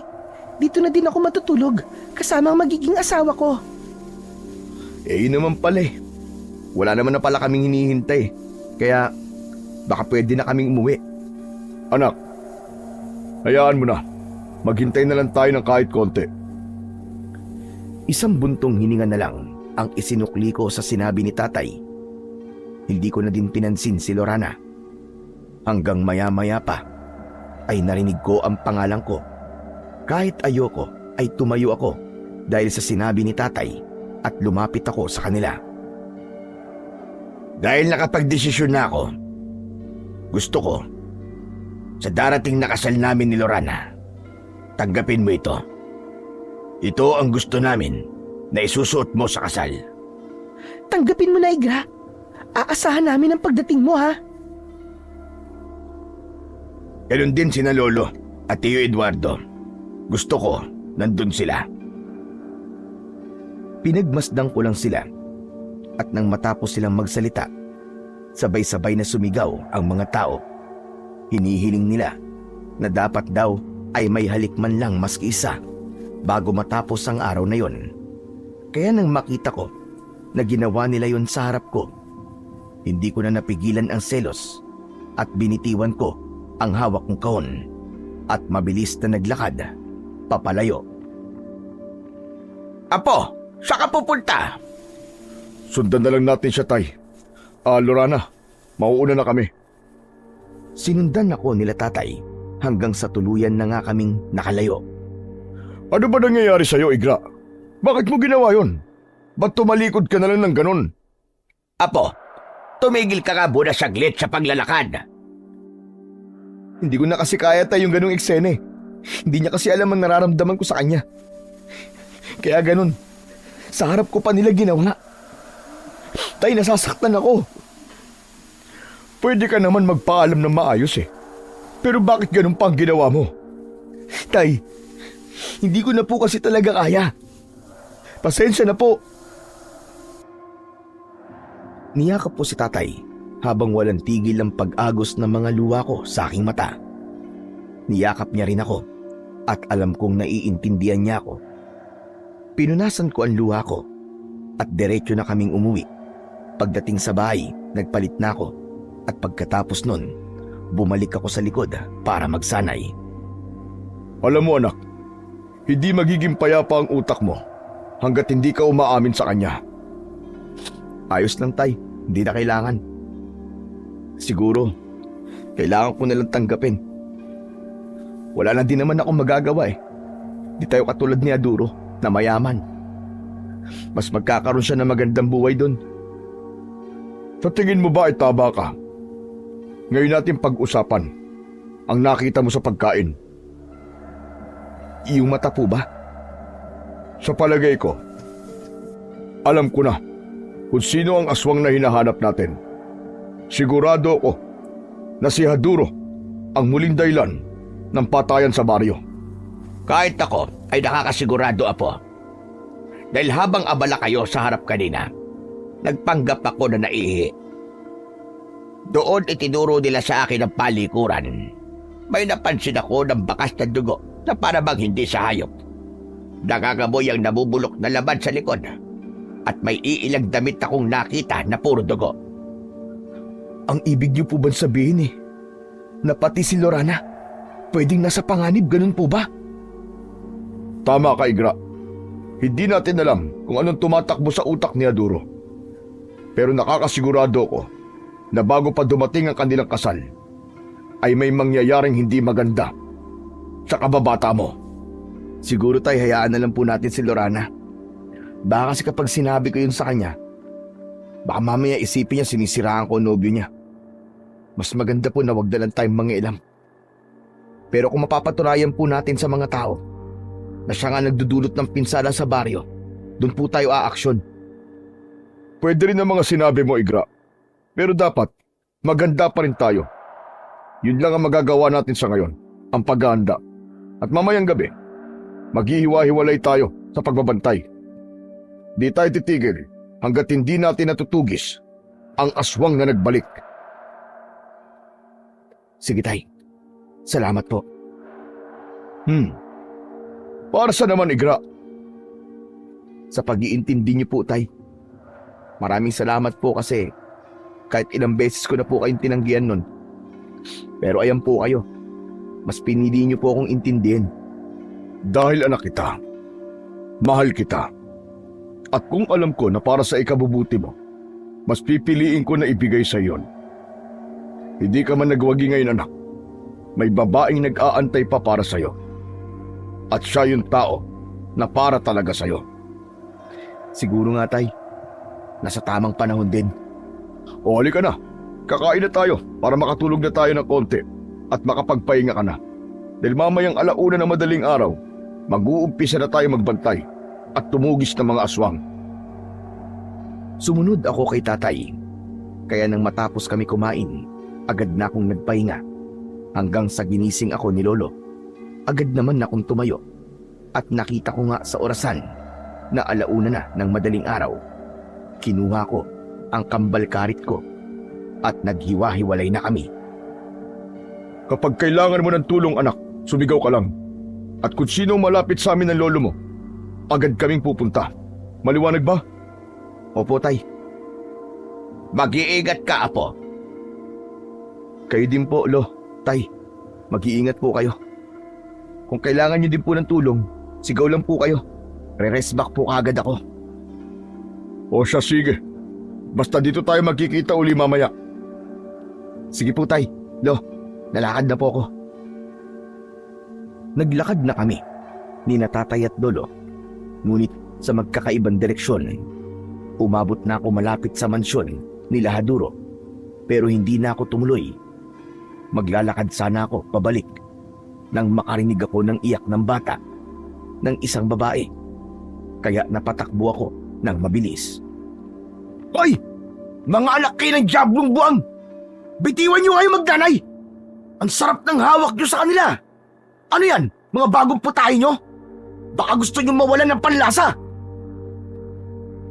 Nagnisian lang ang mga aswang nakaharap ko. Sinugatan pa nila sa muka ang bata. Ngunit dahil ayaw ko nang madagdagan ang natatamong sugat ng mag-ina, agad na akong kumilos. Hindi ko alam kung saan nanggagaling ang lakas ko ng loob. Pero nagulat na lang ako nang makatalon ako ng sobrang taas at nakontrol ng maayos ang karit na naglalabas ng madaming tinik sa tali. Agad yun na tumama sa aswang, dahilan kaya naputulan ito ng braso. O ano? Sinabi ko naman kasi sa inyo, di ba? Bitiwan niyo pero hindi kayo nakinig. Ang dami niyo ng pinipirwisyong pamilya. Kaya humanda kayo. Dahil di ako naaawa sa mga tulad niyong mas masalog pa sa demonyo! Mabilis kong tinapos ang laban na yon. Pinugutan ko ng ulo ang 2 itim na nilalang at bumalik ako sa lugar kung saan kami magkikita-kita nila tatay. Kasama ko ang mag-ina na muntik nang mabiktima ng mga aswang. Sa susunod po, pag ganitong oras, dapat doble ang seguridad nyo sa inyong bahay. Huwag na kayong lalabas para sa kapakanan nyo din. Sige na, umuwi na kayo at magkandado kayo. Kung maaari, pati mga bintana nyo ay isara nyo na maigi. At kung makakarinig kayo ng mga hindi pangkaraniwang tunog sa labas, ay humanap kayo ng pwesto sa bahay nyo na pwede nyong pagtaguan. Sige o Ali. Bata, mag-iingat kayo ha. Tumango naman ang mag-ina at pag-alis nila ay bigla na lamang akong niyakap ni tatay. Pinagmamalaki kita, anak. Nag-uumpisa ka na sa pagpalit sa pwesto ko. O siya, sige na. Dalhin mo na mga ulo na yan at bukas ipapakita natin sa mga tao na kaya pa rin natin silang protektahan sa abot ng ating makakaya. Salamat po, Tay. Paano po? Uwi na po tayo? Ano pa nga ba? Lumampas na tayo sa oras. Magliliwanag na din. Para naman makapagpahinga na tayo ng konti. Sige po, Lo. Tay, tara na po. Pagdating namin sa bahay, kumuha kagad si Tatay ng 2 matutulis na kahoy at itinusok yun sa magkabilaang daanan ng aming kawayang bakod. Mabilis namang kumalat sa buong baryo ang ginawa kong yun. Kaya kinabukasan ay agad na kaming pinatawag ni Kapitan upang bigyan ng parangal. Maraming salamat po, Kapitan. Maraming salamat din po sa inyo, mga kababaryo. Asahan niyo po ang pamilya namin, ang siyang pupuksa sa anumang kampo ng kadiliman na namemerwisyo sa baryo natin. Tulad po nun, magmula nang inalagaan ako ni Tatay Pyong, itinatak ko sa utak ko at sa puso ko na hindi lang siya ang poprotektahan ko, dahil pati na rin ang buong baryo kung saan niya ako pinalaki. At ngayon, magiging katuwang na namin si Igra sa pagpatay ng mga aswang. Hindi ako nagkamali sa ginawa kong pagpulot at pag-aalaga sa aking anak. Dahil tinahak niya din ang mundo ko bilang isang manunugis. At ngayon, nagkaroon ako ng apo sa kanya na hindi ko inaasahang magiging mas malakas, mas matindi, at batikan pa sa amin. Kaya tulad po ng sinabi ko, ang pamilya ko ang poprotekta sa inyong lahat. Mahal ko po kayong lahat, mga kababaryo. Kaya magmula sa araw na ito, maputulan man ako ng daliri at dila, sisiguraduhin ko na wala nang susunod pa sa mga taong naging biktima ng aswang. Nagpalakpakan at nagsigawan ang mga tao. Ngunit sa kabilang banda ay napansin ko si Aduro na nanlilisik ang mga mata na nakatingin sa akin. Kasama niya roon si Lorana na katulad ng iba ay masaya ding pumapalakpak kasabay pa ng hiyaw. Di nagtagal, bumulong si Aduro kay Lorana at tumalikod dito. At naiwan naman si Lorana na nakatayo. Nang matapos yun, naiwan na lang si Lorana at balak ko siyang iwasan na lang dahil gusto ko na talaga na malimutan ang pag-ibig na nararamdaman ko para sa kanya. Teka lang naman, Igra. Iniiwasan mo ba ako? Tay, Lo, mauna na po kayo. O siya, sige. Lorana, mauna na kami ha. Sige po, Tiyo. Humarap ako kay Lorana nang may seryosong muka. Gusto ko lang malaman, Igra. May nagawa ba ako sa'yo? May mali ba ako nasabi? Kasi ilang araw ko lang napapansin parang galit ka na, ewan. Tapos bigla ka pang umalis kahapon. Hindi ako galit, Lorana. Pero gusto kong iwasan ka. Pero bakit nga? Dahil magkakaasawa ka na. Ang pangit naman siguro na lagi pa rin tayong magkasama kahit na ikakasal ka na. Napakababaw naman ang dahilan mo, Igra. Sigurado ako may iba ka pang dahilan. Kaya nagkakaganyan ka. Kaibigan mo ko. Kung may problema ka, pwede mo namang sabihin sa akin eh. Yun nga ang problema, Lorane. Kaibigan lang ako. Kaibigan lang ako. Sige. Gusto mo malaman kung ano talagang dahilan ko?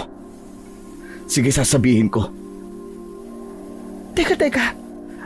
Ano bang ibig mo sabihin? Sus, yan tayo eh. Napakahina mo. Bakit hindi mo maramdaman at di mo mapansin na mahal kita? Di lang bilang kaibigan. Dahil mahal kita, Lorana. Mahal na mahal kita. Napakamanid mo. Kasi hindi mo malang maramdaman yung nararamdaman ko para sa'yo. O ano, naintindihan mo na? O ano? Masaya ka na? Alam mo na ngayon ang dahilan kung bakit ako nagkakaganito. Dahil mahal kita. Teka, Igra. Hindi ko pa rin maintindihan eh. Ang hirap mo kasing paintindihin. Sinabi ko na lahat pero wala pa rin. Tama na to, Lorana. Sana maging masaya ka kay Haduro. At hindi mo pagsisihan na umibig ka sa isang halimaw. Tama na to. Mahirap paintindihin yung taong sarado yung isip at mata. Hindi ko na hinintay na magsalita muli si Lorana. Naluluwa akong tumalikod at umuwi. Napansin din ni tatay ang luwang lumalabas mula sa aking mata. Kaya naman, nilapitan niya ako. O anak, tubig, uminom ka na muna. Kanina ka pa ganyan eh. Ano ba nangyari sa pag-uusap nyo? Bakit ganun, tay? Akala ko magiging maganang loob ko kapag nasabi ko na ang lahat kay Lorana. Pero bakit ganun? Bakit parang lalong bumigat? Huhupa din yan, anak. Ano ka ba? Napakatapang ng pamilya natin. Kumakalaban tayo sa mga aswang. Pumapatay ng mga tulad nila. Pero pagdating sa babae, umiiyak ka. Tatay naman eh. Ganyan ka ba talaga mag-comfort ng anak? Pinalalakas ko lang naman ang loob mo. Hayaan na nga natin, tay. Wala naman tayong magagawa eh. Talagang ganito. Minsan talaga talo. Pero marami namang ipapanalo. Kaya nga tumigil ka na sa kakaiyak mo. Magpahinga ka na, sige na. At halos wala ka pang maayos sa tulog. Salamat, tay ah. Pero wag kayong mag-alala, tay. Ayos lang ako. Ay, nako. Kanina ko pa kayong pinakikinggang mag-ama. Ay, nako, Igra. Dapat maging masaya ka ngayong araw dahil nakikilala na ang anak ng isang magaling na manunugis. At yun ay ikaw. Kaya pilitin mo na wag nang lalabas ang luha mo. Huwag kang mag-alala. Nandito lang naman kami palagi ng tatay mo. Salamat po, Lo. Nakakatulong ho talaga. Nababawasan po yung nararamdaman kong hapde. Salamat po ah. Kasi nandiyan po kayo palagi. Walang anuman. Basta't para sa iyo, Apo. Ay nako, puro tayo lalaki dito sa bahay. At sino pa ba magdadamayan? Eh di tayo lang. Niyakap po silang dalawa dahil alam ko naman talaga na iniintindi nila ako at napasulyap ako sa bintana. Napansin ko ang kakaibang panahon. Madilim ang langit at malakas ang hangin. Teka tay, may bagyo po ba? Bakit mo naman natanong? Eh bigla po kasing nagbago yung panahon eh. Aba, oo nga no. Hindi maganda ang ibig sabihin ito. Isang babala ito. Ano pong ibig niyo sabihin, Lo? Ang napatay mo kagabi ay hindi ang mismong supremo ng mga aswang. Maaaring hanggang ngayon ay buhay pa rin siya at nararamdaman kong hindi maganda ang ibig sabihin ng kadiliman ng langit. Maganda kayo, Igra. Pati na rin ikaw, Eduardo. Sinunod namin ang sinabi ni Lolo. Nang makapaghanda na kami, ay sabay-sabay kaming lumabas. Paglabas namin, doon namin narinig ang sigawan ng mga tao. Naalerto kami at mabilis na tumakbo. Nakita namin doon ang napakaraming aswang na nagpupumilit na pumasok sa mga bahay upang mambiktima ng maraming tao. Teka! Ano to? Bakit kahit maliwanag ay umaatake ang mga aswang? Dahil isa sila sa uri ng mga aswang na gabunan. Kaya nila na magbagong anyo kahit na may araw pa. Wala na tayong oras para mag-usap-usap pa. Sige na, kumilos na tayo. Huwag mong hahayaan na makakapasok ang mga aswang sa mga bahay-bahay. Kami naman ang tatay mo. Lalabanan namin ang mga humahabol sa mga tao rito. Sige na, Apo, kilos na. Sige po, Lo. Anak, mag-iingat ka ha. Kayo rin po, tay. Lo, mag-iingat po kayo. Nagkanya-kanya na kami, nila tatay at lolo. Halos maubos namin ang mga aswang na gabunan na nagpupumilit na atakihin ng mga tao na nasa loob at labas ng mga bahay. Hanggang maya-maya pa, isang pamilyar na boses ng babae ang naririnig kong sumisigaw. Mabilis akong tumakbo at nakita ko sa unahan si Haduro habang hawak-hawak ng maigpit sa buhok si Lorana. Nakita ko rin sina tatay na nakaharap kay Haduro. Anak ka ng teteng. Tama nga ako. Hindi nga ako nagkamali. Malakas talaga ang pakiramdam ko. Sa hayop na Haduro na yan. Unang tingin pa lang sa kanya, ay alam mo na may mali. Parang nanggagaling ang amoy niya mula sa impyerno. Hayop ka! Bitiwan mo ako! Tulong! Tulungan niyo ako! Tulong! Hayop ka, Haduro! Bitiwan mo si Lorana! Bitiwan mo siya! Kumusta ka, pamangkin? Ha? Anong pinagsasasabi mo? Anong pamangkin? Oo nga pala. Hindi mo pala talaga ako tuluyang nakilala. Pues, magpapakilala ako. Ako nga pala, ang kapatid ng tatay mo. Anak ka ng teteng.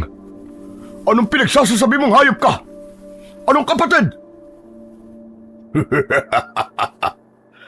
Matagal na panahon na rin. Mga ilang dekada na rin ang lumipas nang mamatay ang ama natin na dating supremo ng mga aswang. Nagkaanak siya sa isang tao at hindi yun matanggap ng lahi natin. Kaya naman, sa gitna ng maulan at madilim na paligid, hinayaan ka nila na mamatay.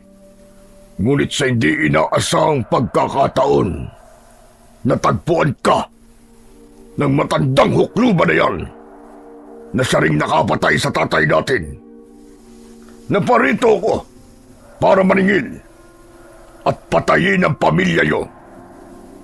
Ginamit ko lamang ang babaeng ito para mapalapit sa inyo at para masigurado na ikaw nga ang hinahanap ko. Kaya kung gusto nyo, ang babaeng ito ay sa inyo na! Hinagis niya sa harapan namin ng malakas si Lorana, dahilan para mawalan ito ng malay. Mabilis ko naman siyang nilapitan. Hayop ka, demonyo ka!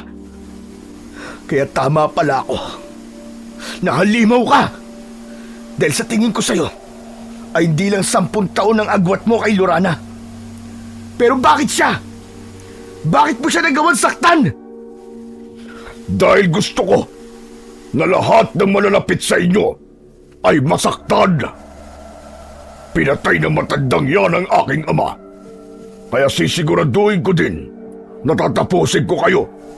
Ganon din ang mga tao dito sa buong baryo. Walang makakaligtas ni isa.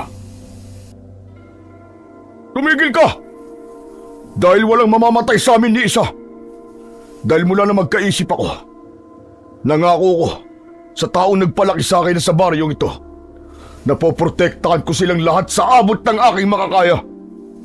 Dahil kung pinatay man ni Tatay Piyong ang sinasabi mong tatay, hindi niya nakasalanan yun dahil maitim ang mga budhi ninyo. Nagulat ako nang bigla na lamang sugurin ni Haduro si tatay. Tinulungan naman ni Lolo si tatay na makipaglaban sa supremo ng mga aswang na si Haduro, habang ako ay binuhat si Lorana at ipinasok sa isang bahay. Pinulot ko ang aking kambal na karit, ngunit walang ibang nasa isip ko kung hindi si Lorana. Pinanood ko lang sila tatay. Parehong malakas ang dalawang panig at halos magkapuwersa lang ang halimaw na si Haduro at si tatay. Nagulat na lang ako dahil nakita kong natulak ni Haduro si Lolo, habang si tatay naman ay nahawakan niya sa leeg at sinakal. Dahil doon, natauhan na ako. Hoy! Diablong buwang! Bitiwan mo ang tatay ko! At tayo magharap! Nagpapatawa ka ba? Huwag mong ilagay sa alanganin ang iyong sarili, pamangkin. Dahil kahit ang tatay mo, na may kalahating dugo ng gabunan, ay hindi ako makaya. Paano pa kaya ikaw? Napipitsugin lamang. Hindi ako pipitsugin. At hindi rin ibig sabihin na nagawa mo mahawakan sa leeg si tatay ay talo na siya. Dahil nandito pa ang isa niyang puwersa. Sige! Ako ang harapin mo ngayon. At nang magkaalaman na kung sinong pipitsugin sa ating dalawa. Sinikmuraan pa ng supremo ng mga aswang na si Harudo ang tatay ko. At nang tumumba si tatay, ay sinipa niya pa ito. Dahilan, kaya tumilapon sa malayo si tatay. Tay! Hayop ka talaga, Haduro! Hayop ka! Magbabayad ka! Mukhang nagkakamali kaya Igra. Dahil ang pamilya mo at ang baryo nyo ang magbabayad dahil sa pagpatay ng matandang yan sa aking ama. Tama lang na mamatay ang tatay mo dahil mga halimaw kayo na walang ginawa kundi ang pumatay ng tao. Dahil kayong mga mangmang na tao ay aming pagkain. Kayo ang magbibigay sa amin ng lakas at mapanatili ang aming mahabang buhay. Hindi kami mangmang dahil kayo ang mangmang. Mga sarili lamang nyo ang iniisip nyo. Kung makapagsalita ka, ay parang napakalinis mo. Hunghang! Dahil sa kalahating gabunan ng tatay mo, ibig sabihin nun, ay meron ka pa ring dugong gabunan. Kaya dawit kayo sa kasalanan ng ating lahi. Nagkakamali ka. Dahil kahit kailan, hindi ko kikilalanin ng mga tulad nyo bilang kalahi namin. Dahil tao kami. Mga tao kami. At hindi katulad yung walang ginawa, kundi ang pumatay. Tumakbo ako ng mabilis at nakipaglaban kay Haduro. Naiwasan niya ang bawat pag-atake ko. Nabigla na lang ako nang mabilis siyang kumilos at mabilis akong natamaan ng malakas na suntok sa aking likuran. Dahilan ng pagbulwak ng pulang likido sa aking bibig. Walang sino sa inyong mga tao ang kakayanin ako. Mamamatay ka na ngayon! Akma na sana niya akong sasaksakin ng kanyang mahahabang kuko na parang patalim. Nang biglang iharang ni tatay ang kanyang itak. Dahilan para mahati sa gitna ang kamay ng aswang. Wala kang karapatang demonyo ka na idampi mo marurumi mong palad sa katawan ng anak ko! Doon ay nakakilos ako. Mabilis akong lumundag ng napakataas at pinakawalan ang tinatagong sandata ng aking karit. Ipinulupot ko sa leeg ng aswang ang malatinik na meron sa sandata ko. Napahawak pa si Haduro sa kanyang leeg, ngunit tumalikod ako at nandilim ang muka. Pakiusap! Kadugo mo pa rin ako! Huwag mo akong papatayin! Maawa ka sa akin! Wala akong kadugo na maitim ang budi at mas lalong wala akong kadugo na katulad mong demonyo! Dahil doon, hinila ko nang walang kahirap-hirap ang nakapulupot sa kanyang leeg. Dahilan, kaya gumulong sa sahig ang kanyang ulo. Natapos ang lahat ng yun at lumabas ang lahat ng tao. Patay na ang supremo ng mga aswang na si Haduro. Isinigaw nila ang pangalan ko at ni tatay, ganun din si lolo. Ngunit ang isa sa nagpasaya sa akin nang makita kong may malay na si Lorana at niyakap ako ng maigpit. Doon natapos ang lahat, Sir Blair. napatunayan ko na kapag mahal mo ang mga tao, ay ipaglalaban mo talaga hanggang sa kahuli-huliyang patak ng iyong dugo. Masuklian man o hindi, ay hindi na mahalaga.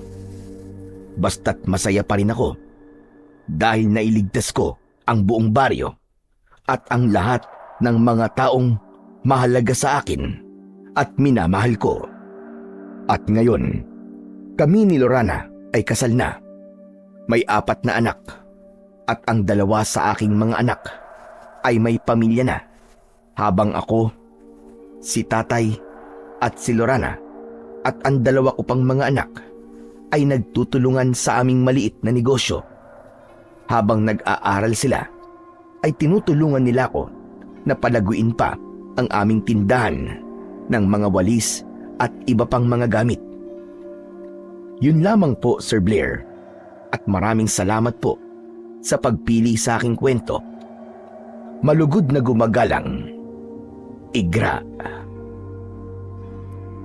Sa kwentong ating napakinggan, pinatunayan ng binata na sa kabila ng mga sugat, pagsubok at dilim na sumubok at humadlang sa kanilang tadhana, nanindigan si Igra, hindi umatras, hindi nanghina, at hindi binitiwan ang pag-ibig na iningatan niya mula pagkabata.